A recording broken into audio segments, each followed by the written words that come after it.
The bridge of the Harmony's edge hummed with quiet activity as Captain Jake Mitchell watched the stars through the massive viewing window.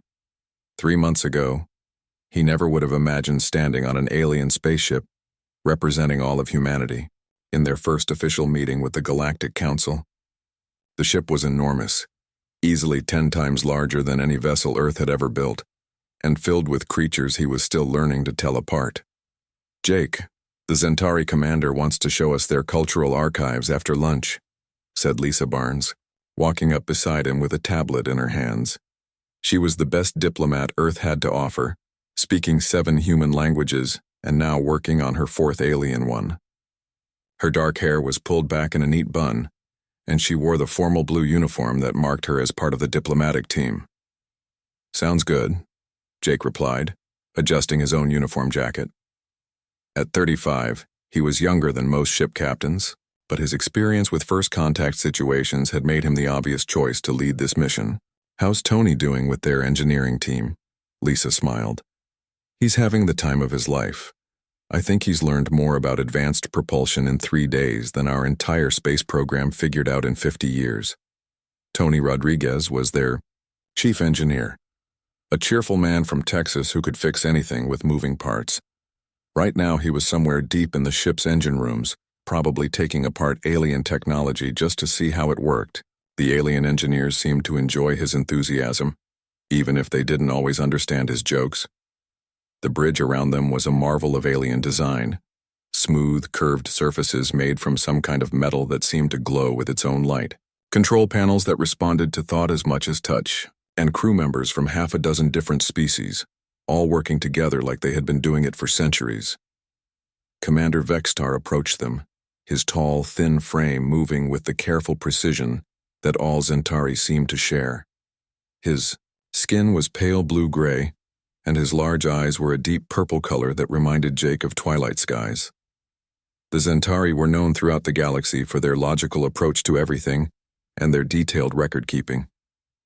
"Captain Mitchell," Vextar said in his perfectly translated English, "we will be entering the Kelmar system shortly. Our navigation computers are running final calculations for the approach to the station." "Excellent," Jake said. "How long until we arrive?" "Approximately 4 hours if all systems continue to function within normal parameters." That was typical Zentari speech. They never said anything would definitely happen, only that it would happen if conditions remained normal. Jake had learned that they planned for every possible problem, no matter how unlikely. Captain Thelos, the ship's Marillion commander, joined their group. She was shorter than the humans, with gray-green skin and 4 arms that she used with impressive coordination. The Marillions were known for being extremely careful about safety. Their ships had backup systems for their backup systems. "The approach to Kelmar Station requires us to navigate through an asteroid field," Thelos explained. "It is a routine procedure, but we always take extra precautions in such areas." "Makes sense," Jake nodded. He was about to ask more questions when alarms started sounding throughout the bridge. Not emergency alarms, just the gentle chimes that meant something needed attention. "Navigation system is reporting an anomaly," announced one of the bridge crew, a spider-like being whose name Jake still couldn't pronounce correctly. "Minor calibration error in the stellar positioning array." Commander Vextar moved to the navigation station with quick, efficient steps. His long fingers danced over the controls as data flowed across the screens. "The error is small but significant, enough to affect our approach calculations. We should stop and recalibrate before proceeding." Captain Thelos nodded agreement. "Standard safety protocols require a full system check whenever navigation accuracy drops below 99.7%. Jake walked over to look at the displays. The numbers and symbols meant nothing to him, but Tony had taught him to recognize certain patterns. This looked like the kind of problem that Earth ships dealt with regularly. Nothing serious, just a small adjustment needed in the sensors. "How long will the recalibration take?" Lisa asked. "If we follow proper procedures, approximately 6 hours, Vextar replied. "We must run complete diagnostics on all related systems to ensure the error has not affected other components." 6 hours? Jake looked at the display again. The problem seemed straightforward enough. On an Earth ship, a good technician could fix this in 30 minutes. Can I take a look at it? The alien crew members exchanged glances. Jake had noticed they did this whenever humans offered to help with technical problems. Not unfriendly glances, just cautious ones. Captain Mitchell, Thelos said carefully, navigation systems are extremely sensitive. Even small mistakes can result in significant problems. I understand, Jake said, studying the readouts more closely. The error pattern reminded him of a calibration drift he had seen on Earth ships, usually caused by thermal expansion in the sensor array. But this looks like something we've dealt with before. Mind if I give it a try? Tony Rodriguez chose that moment to arrive on the bridge, wiping his hands on a towel and grinning widely. Hey, Jake, you should see the engine room. They've got this plasma containment system that's just beautiful. Works on principles we haven't even thought of yet. Tony, take a look at this navigation problem, Jake said, pointing to the displays. What do you think? Tony studied the screens for about 30 seconds, then nodded. Yeah, I see it. Thermal drift in the positioning sensors. Happens all the time on our ships. Easy fix. He rubbed his hands together and looked at the alien technicians with enthusiasm. This will be fun. The moment those words left Tony's mouth, everything changed. Every alien on the bridge stopped moving. Commander Vexitar's purple eyes went wide. Captain Thelos made a sound that Jake had never heard before, something between a gasp and a whistle. The spider-like crew member actually backed away from the navigation station. Then the alarms started. Real alarms this time. Emergency lights began flashing red. Jake heard announcement systems activating throughout the ship, broadcasting messages in several alien languages. Emergency protocols activated, a mechanical voice announced in English. All non-essential personnel report to emergency stations. Prepare for potential hazardous event. Jake looked around in confusion as the bridge erupted into controlled chaos. What's happening? What did we do wrong? Commander Vextar turned to him with an expression of barely controlled panic. You said this would be fun. Yeah. So? Captain Mitchell, Thelos said, her forearms moving frantically over emergency controls. When humans say something will be fun, it means you are about to attempt something extremely dangerous. Jake Mitchell stood in the middle of the bridge chaos, trying to understand what was happening around him. Emergency lights flashed red and yellow while alien crew members rushed to their stations. The sound of alarms filled the air, and he could hear excited voices speaking in languages he didn't recognize. Commander Vextar, Jake called out, raising his voice over the noise. Please tell me what's wrong. We just want to help fix the navigation problem. The tall Zentari commander was typing frantically at his control station. Captain Mitchell, you must understand. When humans say something will be fun, it means danger is coming. We have protocols for this situation. Protocols for what? Lisa Barnes asked, moving closer to Jake. She looked as confused as he felt. We're just talking about a simple repair job. Captain Thelos appeared beside them, her forearms moving in complex patterns over her emergency controls. We are sending distress signals to all nearby ships. They need to know that humans are about to attempt something dangerous. Tony Rodriguez looked up from the navigation console where he had been studying the problem. Wait, dangerous? It's just a thermal calibration issue. I could fix this with my eyes closed.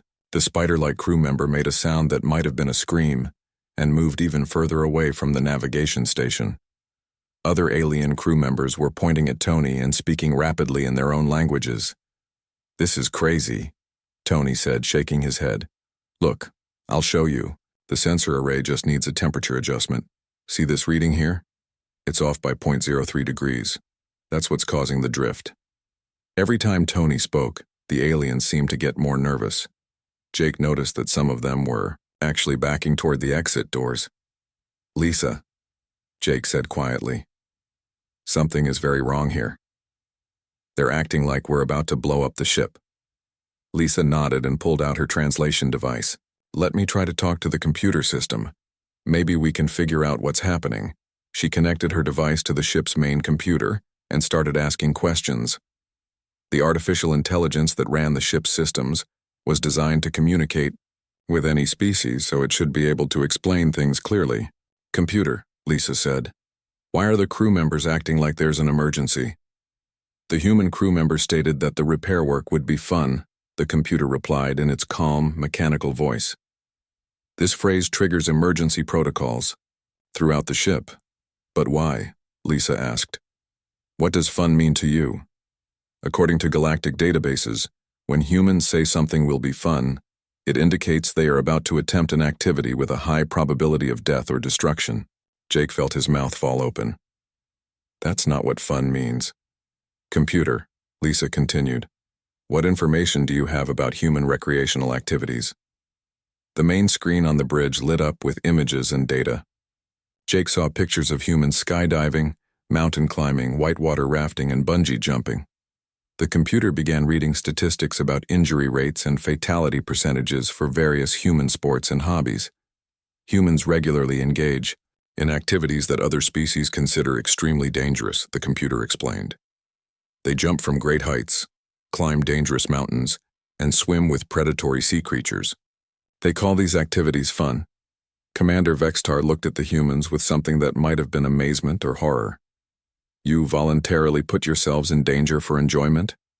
Well, yeah, Tony said. Life would be boring if you never took any risks. Several alien crew members made sounds of distress at this statement. Computer, Lisa said. Show us the galactic database entry for human behavior. The screen changed to display what looked like an official report. Jake read the title with growing disbelief. Species classification, humans, extreme risk tolerance, unpredictable behavior, approach with caution. The report contained hundreds of entries about human activities. Jake saw references to extreme sports, dangerous professions, and exploration of hostile environments. Everything was described in clinical terms that made humans sound like a species of crazy daredevils. This can't be right, Jake said. We're not that dangerous. Captain Mitchell, Commander Vexitar said. According to our records, humans have colonized planets with surface temperatures that would kill most species. You have built cities in areas with regular natural disasters. You created sports where the objective is to physically harm your opponents. Those are just normal activities, Tony protested. Every species must do things like that. No, Captain Thelos said firmly. Most species avoid unnecessary risk. We choose safe planets with stable weather. We design activities that minimize the chance of injury. Lisa was still working with the computer, pulling up more information. Jake, look at this. There's a whole section about human problem-solving methods. The screen showed reports from other alien species who had worked with humans. Jake read with growing understanding. Humans had a reputation for taking shortcuts, improvising solutions, and ignoring safety protocols. What they considered normal, engineering practices other species saw as reckless gambling with their lives. There's more, Lisa said. Look at this incident report from the Kepler station.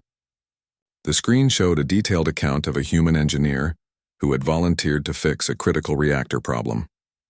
According to the report, the engineer had said the work would be fun and challenging before entering a radiation zone that other species considered deadly. The human had completed the repairs successfully, but the entire alien crew had evacuated the station in panic. That's just good engineering, Tony said. You assess the risk, take proper precautions, and get the job done. The report says you entered an area with radiation levels that would kill a Zentari in minutes, Commander Vextar pointed out. Yeah, but humans are more resistant to radiation than most species, Tony replied. And I wore protective gear. Beta, aliens exchanged those looks again. Jake was beginning to understand that humans had a very different definition of acceptable risk than the rest of the galaxy. Computer, Jake said. How many incident reports are there involving humans and the phrase, "this will be fun"? There are currently 847 documented cases where humans used this phrase before engaging in activities that other species considered life-threatening. Jake felt dizzy. And how many of those activities resulted in actual disasters? 12%. Resulted in minor injuries. 3% resulted in significant equipment damage. 0% resulted in human fatalities. So most of the time, nothing bad happens? Correct. However, Other species involved in these incidents reported high levels of stress and anxiety while observing human activities. Jake looked around the bridge. The emergency lights were still flashing, and he could see alien crew members watching them nervously from across the room. He was beginning to understand their problem. "They're not afraid we'll get hurt," he said to Lisa and Tony. "They're afraid we'll give them heart attacks while we're fixing things." Commander Vextar nodded slowly. "Human behavior is very difficult for other species to understand. You approach danger with enthusiasm instead of caution." "So what happens now?" Lisa asked. "Do we just stand here while everyone panics?" Captain Thelis looked at her emergency displays. "Emergency response ships are already on their way. Standard protocol requires that we maintain safe distance until the human fun activity is complete." Tony laughed, which made several aliens jump. "This is ridiculous. It's just a navigation fix. Give me 10 minutes and I'll have it working perfectly." The moment he said that, the emergency alarms got louder. The emergency alarms continued to blare as Jake Mitchell watched alien crew members gather in small groups around the bridge. They kept looking at the humans and whispering in their own languages. Some of them were actually taking pictures with their recording devices. "Why are they doing that?" Tony Rodriguez asked, pointing at a group of 3 aliens who were clearly filming them. Commander Vextar approached with what looked like a thick data pad in his hands. "They are documenting the event for the Galactic Emergency Response Network. Every time humans say something will be fun, we are required to record what happens next." "That seems like a lot of paperwork for a simple repair job," Lisa Barnes said. "Captain Mitchell, perhaps you do not understand how unusual your species is," Commander Vextar said. He activated his data pad and a holographic display appeared in the air above it. "Allow me to show you some examples." The first image showed a human colony ship approaching a planet that was clearly in the middle of a violent storm. Lightning filled the atmosphere and massive winds were visible even from space. "This is the colony ship New Hope," Commander Vextar explained. The human captain was asked about landing on this planet during a severe weather event. His response was recorded as, "Looks like fun. We'll ride it down through the storm." The entire Galactic Safety Committee declared the planet unsuitable for colonization. Jake looked at the image more closely. Did they make it? The colony was established successfully and now has a population of 50,000 humans. They built their cities to withstand the regular storms and used the lightning for power generation. Tony grinned. "That's actually pretty clever." Several aliens moved further away when they heard Tony's comment. The holographic display changed to show another scene. This time it was a space station with obvious damage to its outer hull. Pieces of metal floated around it in the vacuum of space. "This is Research Station Beta 7, Commander Vextar continued. "The station suffered a critical failure in its primary reactor. The radiation levels were high enough to kill most species within minutes. When the human engineer Ben Murphy volunteered to enter the reactor chamber, he said the repair work would be fun and challenging." "What happened?" Lisa asked. "The entire alien crew evacuated the station. They expected to return and find either a repaired reactor or a dead human. Instead, they found Engineer Murphy had not only fixed the original problem but had also upgraded the reactor to be 30% more efficient." The image changed again, showing a recording of a cheerful man in a radiation suit waving at the camera while standing next to a massive piece of machinery. "That's Murphy," the recording said. "Day 3 of repairs. This reactor is amazing. Whoever designed it was brilliant, but they were way too careful with the safety margins. I've been able to boost the output significantly just by adjusting some parameters. This is the most fun I've had in months." Jake heard one of the alien crew members make a sound like a sob. The radiation readings during that recording would have been fatal to any Zentari, Commander Vextar explained. Yet the human appeared to be enjoying himself. Captain Thelos joined the group carrying her own data display. "Perhaps you would like to hear about the Kepler mining incident." The holographic display switched to show a massive asteroid with mining equipment attached to it. The asteroid was spinning slowly in space, and Jake could see that something was clearly wrong with the mining operation. Human miners were extracting rare metals from this asteroid when the rotation became unstable, Captain Thelos explained. The centrifugal forces threatened to tear the mining equipment apart. Standard procedure would be to evacuate all personnel and abandon the operation. But the humans didn't evacuate, Jake guessed. Correct. The mining supervisor, a woman named Carol Price, announced that stabilizing a spinning asteroid would be fun. She and her team spent 6 hours riding the asteroid while they installed new stabilization equipment. The display showed helmet camera footage of humans working in impossible conditions. They were being thrown around by the spinning motion, but they kept working and even seemed to be laughing about the situation. The Marillion safety observers required medical treatment for stress-related illness after watching this operation, Captain Thelos added. Tony was studying the footage with obvious interest. How did they attach the stabilizers without getting thrown off? Please do not ask technical questions about dangerous human activities, Commander Vextar said quickly. It makes the crew nervous. Lisa was taking notes on her tablet. How many of these incidents have been recorded? The Galactic Emergency Response Network has been tracking human fun activities for the past 5 years, Captain Thelos replied. We currently have 2,147 documented cases. And how many resulted in actual disasters? Jake asked. Commander Vextar consulted his datapad. 17 cases resulted in minor equipment damage. 4 cases resulted in human injuries requiring medical treatment. 0 cases resulted in human fatalities. However, 423 cases resulted in alien observers requiring psychological counseling. Jake felt a mix of pride and embarrassment. Humans were apparently very good at surviving dangerous situations, but they were traumatizing their alien friends in the process. Show them the volcano incident, said a new voice. Jake turned to see Dr. Amanda Clark approaching. She was a tall woman, with gray hair who served as the mission's xenopsychologist. She had been working with the alien crew to study their reactions to human behavior. Dr. Clark, Lisa said, where have you been? Interviewing crew members about their experiences with humans, Amanda replied. The stories are fascinating. Commander, please show them the volcano footage. The holographic display changed to show a planet with an active volcano.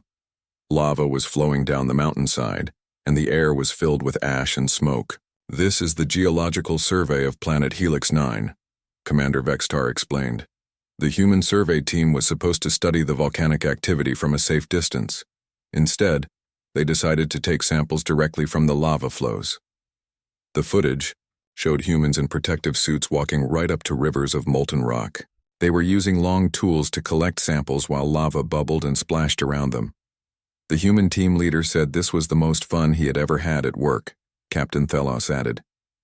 The alien observation team watched from orbit because they considered the surface too dangerous for any living creature. Did they get good samples? Tony asked.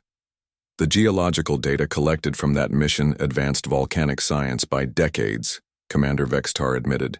But the cost in alien psychological trauma was significant. Dr. Clark was studying the aliens' reactions as they told these stories. What's interesting is that every species has a different interpretation of what humans mean by fun. The Zentari think it means you're about to do something with a high probability of death. The Marillions believe it means you're going to ignore all safety protocols. The Krillix think it means you're going to break something expensive. What do humans actually mean when they say something will be fun? Commander Vextar asked. Jake thought about it for a moment. We mean we're looking forward to a challenge. We like to solve problems and overcome obstacles. We find satisfaction in doing difficult things successfully. But why do you enjoy danger? Captain Thelos asked. We don't enjoy danger exactly, Lisa explained. We enjoy mastering dangerous situations. We like to prove that we can handle difficult problems. Tony nodded. Plus, if everything was completely safe all the time, life would be pretty boring. The aliens looked at each other with expressions that Jake was learning to recognize as confusion, mixed with amazement. Your species seeks out difficulty on purpose, Commander Vextar said slowly. Well, yeah, Tony replied. How else do you learn new things or improve your skills? Dr. Amanda Clark was taking detailed notes about the conversation. This is exactly the kind of cultural difference that we need to understand better. Humans and aliens have completely different relationships with risk and challenge. The emergency. Alarms were still sounding in the background, and Jake realized they were no closer to fixing the navigation problem than when they started. "So what happens now?" he asked. "Do we just stand here while everyone waits for us to do something dangerous?" Dr. Amanda Clark stepped forward and raised her hands to get everyone's attention. The emergency alarms were still ringing, but she spoke loud enough to be heard over the noise. "I have an idea," she announced. "What if we try a controlled experiment? Let the humans show you exactly what they mean when they say something will be fun." Commander Vextar looked uncertain. "Dr. Clark, our safety protocols exist for good reasons. We cannot simply ignore them." "I'm not asking you to ignore them," Amanda replied. "I'm asking you to modify them. Set up observation areas where your crew can watch from a safe distance. Let Jake and Tony demonstrate their repair methods while you monitor everything." Captain Thelos moved her forearms in what Jake had learned was a gesture of deep concern. But what if something goes wrong?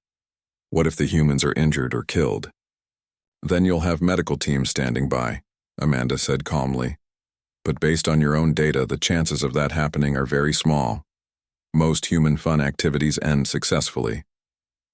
Lisa Barnes pulled out her tablet and started typing.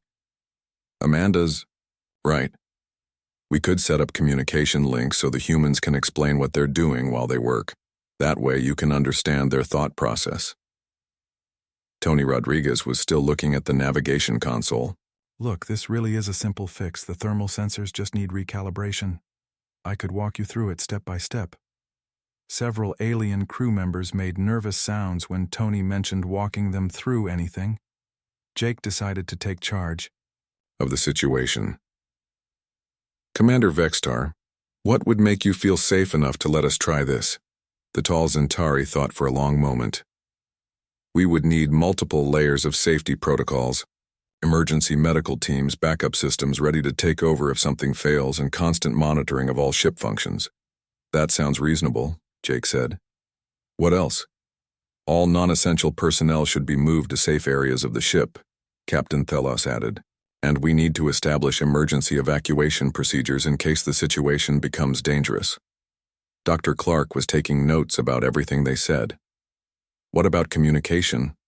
Would it help if the humans explained every step of their process?"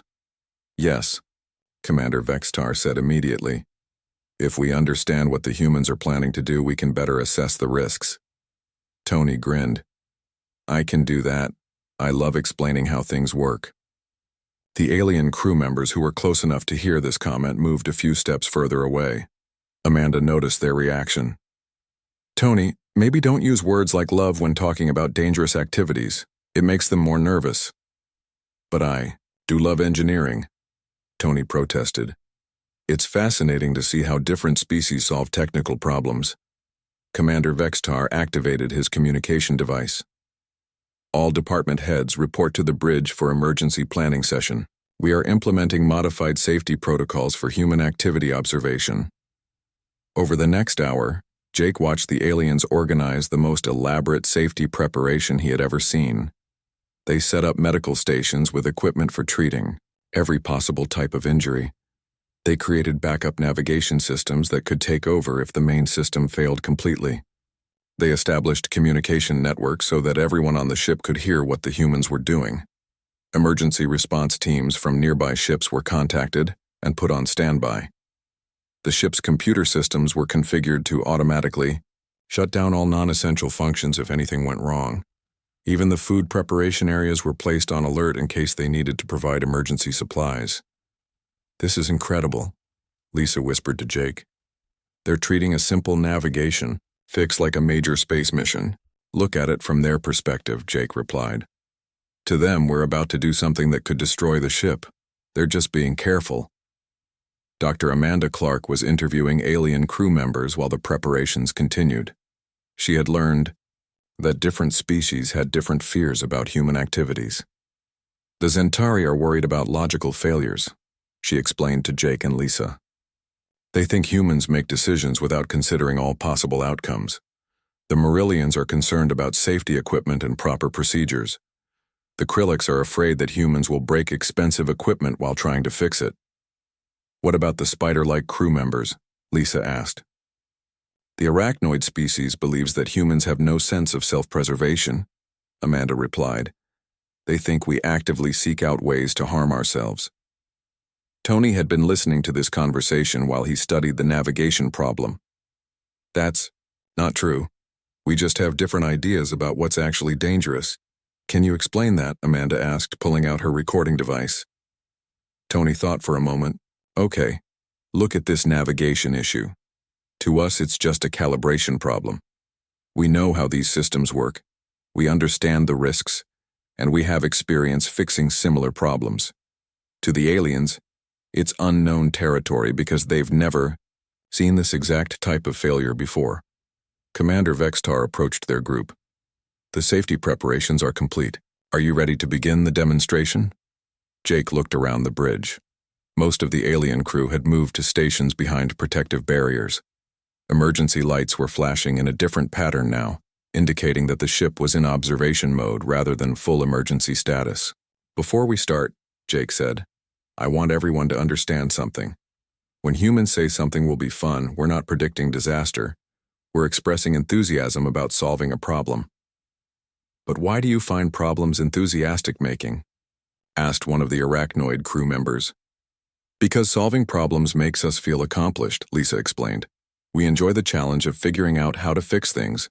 Tony was already connecting his diagnostic equipment to the navigation console. Plus, every problem teaches us something new.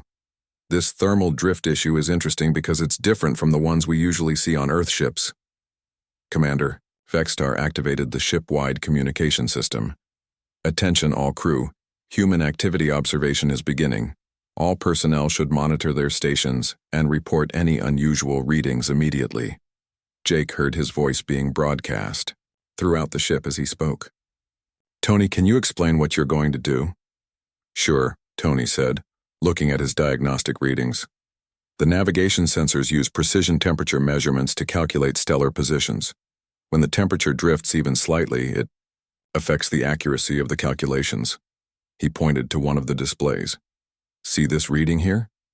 It shows that sensor array number 3 is running 0.03 degrees warmer than it should be. That small difference is causing the navigation error.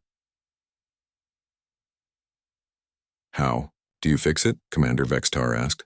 I need to access the physical sensor array and adjust the thermal regulation system, Tony explained.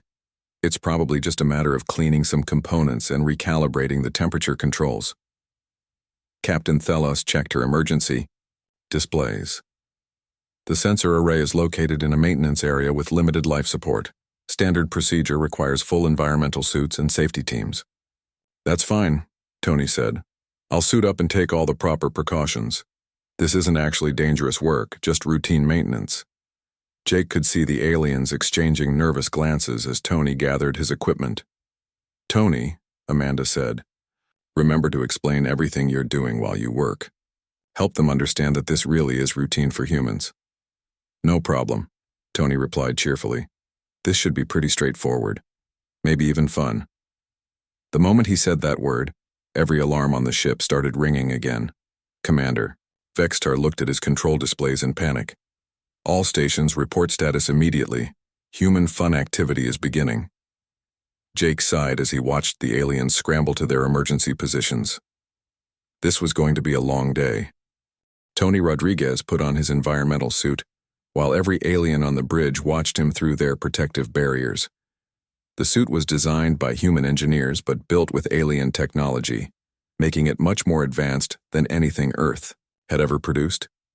Okay, everyone can hear me through the communication system, Tony said as he checked his equipment. I'm going to walk you through everything I do, step by step. Commander Vextar was monitoring multiple displays that showed Tony's vital signs, the ship's status, and emergency response readiness. All stations report ready. Emergency medical teams are standing by. Jake Mitchell watched as Tony gathered his tools. They were simple instruments that any human engineer would recognize, but the aliens treated them like dangerous weapons. Every time Tony picked up a tool, he heard nervous whispers from the crew. First step, Tony announced. I need to access the maintenance area where the navigation sensors are located. According to the ship's schematics, it's just down this corridor. Tony walked off the bridge, and his image appeared on the main viewing screen. Cameras throughout the ship were tracking his every movement. Jake could see that some alien crew members were actually hiding behind their control consoles. The maintenance area is pressurized and has normal atmosphere, Tony reported as he entered a small room filled with electronic equipment. Temperature is a bit warm in here, which makes sense if the thermal regulation is malfunctioning, Dr. Amanda Clark was taking detailed notes about the aliens' reactions. Some of them were watching with fascination, while others looked like they wanted to run away. Captain Thalos was constantly checking her emergency systems. Tony, Jake said over the communication link, can you see the problem? Yeah, it's obvious once you know what to look for, Tony replied. His camera showed him examining a panel covered with various sensors and cooling units. See this thermal regulator here? It's got dust buildup on the cooling fins that's preventing proper heat dissipation. Tony reached into his toolkit and pulled out what looked like a small brush. Several aliens made sounds of alarm. It's just a cleaning brush, Tony said quickly. I'm going to gently remove the dust so the cooling system can work properly. Commander Vextar was studying his displays intently. Human vital signs remain normal, no indication of stress or danger response. That's because there is no danger, Lisa Barnes explained from the bridge. This is routine maintenance work that human engineers do every day. Tony began carefully cleaning the thermal regulator while explaining what he was doing. The dust comes from normal air circulation in the ship. Over time, it builds up on sensitive components and interferes with their operation. Most systems are designed to be cleaned regularly. As Tony worked, Jake noticed that the aliens were beginning to relax slightly. The constant cleaning motions and calm explanations were helping them understand that this really was normal maintenance work. Temperature readings are improving, reported one of the alien technicians. The thermal regulator is functioning more efficiently. Good, Tony said. Now I need to recalibrate the sensor array to account for the new temperature baseline. Connected a diagnostic device to the navigation sensors and began adjusting various settings. Numbers flowed across his display as the system updated its calculations. Navigation accuracy is improving, Commander Vextar announced. Error margins are decreasing rapidly. Tony worked for another 10 minutes, fine-tuning the system and checking his results. Throughout the process, he kept explaining what he was doing and why. The aliens listened to every word, and Jake could see they were beginning to understand human work methods. Okay, that should do it, Tony said finally. Let me run a complete diagnostic to make sure everything is working correctly. The navigation system completed its self-check and displayed green lights across all its status indicators. The positioning error that had started the whole emergency was completely gone. Navigation system is now operating at 99.97% accuracy, Commander Vextar reported. All functions are within normal parameters. Tony gathered his tools and headed back to the bridge. When he arrived, he found the aliens staring at him, with expressions of amazement. That's it? Captain Thalos asked. The repairs complete? Yep, Tony said, removing his environmental suit. Just a routine cleaning and calibration, nothing dangerous about it. Dr. Amanda Clark was interviewing several crew members about their observations. How did that compare to your expectations? She asked Commander Vextar. It was not what we anticipated, the Zentari admitted. The human demonstrated careful planning, proper use of tools, and thorough testing of results. His methods were, actually, quite logical. But you still seemed nervous the whole time, Jake pointed out. Because we did not understand what the human was doing, Commander Vextar explained. When someone says they will have fun doing something dangerous, we expect chaos and destruction. Instead, we observed methodical problem-solving. Lisa was working on her tablet, recording everything that had happened. I think we need new translation protocols. The word fun doesn't mean the same thing to humans as it does to other species. What would you call this activity instead of fun? Captain Thalos asked. Tony thought about it. I guess you could call it satisfying work, or an interesting challenge, or a rewarding problem-solving opportunity. Those phrases would not trigger our emergency protocols, Commander Vextar said. Dr. Amanda Clark looked up from her notes. I propose we establish new diplomatic guidelines. When humans use the word fun in a technical context, it should be translated as challenging but manageable work activity. That sounds reasonable, Jake agreed. We don't want to cause panic. Every time we offer to help with repairs, Commander Vextar was already typing on his datapad. I will submit a report to the Galactic Council recommending updated translation protocols for human expressions. This should prevent similar misunderstandings in the future. What about all the emergency response ships that are still on their way? Lisa asked. Captain Thelos checked her communication displays. They have been notified that the human fun activity concluded successfully with no injuries or equipment damage. They are returning to their normal duties. Tony was looking at the navigation console with satisfaction. You know, this was actually pretty fun. Your ship's systems are really well designed. Much more sophisticated than anything we have on Earth. The aliens no longer panicked when he said the word fun. Instead, they looked proud of their technology. Perhaps, Commander Vextar said carefully, humans and aliens can work together more effectively once we understand each other's communication styles. I think so too, Jake said. We just need to remember that we all have different ways of approaching problems. Dr. Amanda Clark was still taking notes. This could be the beginning of much better cooperation between species. Once we establish proper communication protocols, humans and aliens can learn from each other's methods. The emergency lights finally stopped flashing, and the ship returned to normal operations. Jake looked around the bridge and saw alien crew members returning to their regular duties. Some of them were even approaching Tony to ask questions about his repair techniques. So what happens now? Tony asked.